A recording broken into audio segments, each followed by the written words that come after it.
në mediat e aktualitetit, cilët kanë gjuhën e tyre, po nejse. Shkojmë tek pjesa e 4, ju lutem po mbaroj edhe pak. Është ajo tani çështja që ka të bëjë me kjo mënyrë mendimi nga vjen, ku lind ky lloj individualizmi kolektiv, ky lloj korrespondence shenjash që të gjuhëve dhe nëngjuhëve, të metaforave kryesore drejt për drejta politike dhe atyre metaforave, sistemeve metaforave jo politike dhe që i mbeten të pashprehura. Unë mendoj se ato e kanë rënjën në historinë e Shqipërisë më larg se sa shekulli 20, edhe na vijnë nga larg. Unë kam radhitur aty disa forma të pushtetit midis shqiptarëve, në familje, patriarkalizmi, në besime feja, pastaj kemi ideologjinë e rinjës kombëtare dhe nacionalizmin shqiptar, mendimin politik laik, totalitarizmin në vitet 44-90, dhe jemi në fazën e daljes nga miti,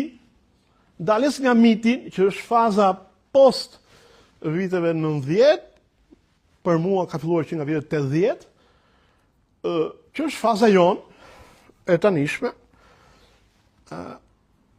Unë jam përpjekur, përse kam studiuar në këtë mënyrë, këtë fazë, kërkon një punë të jashtëzakonshme tash për të hyrë prapë ligjërimeve, edhe s'është më puna ime.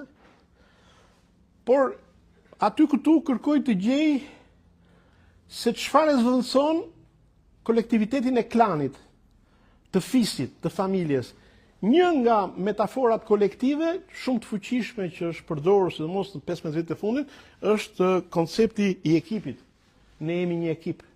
Ne jemi një ekip që nënkupton se jeta politike dhe sociale është një lojë, ku ekipi ka një trajner, lojtarët luajnë njësoj si strukturat e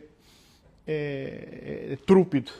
Çdo lojtar ka funksionin e vet, askush nuk mund të luajë jashtë logjikës së ekipit.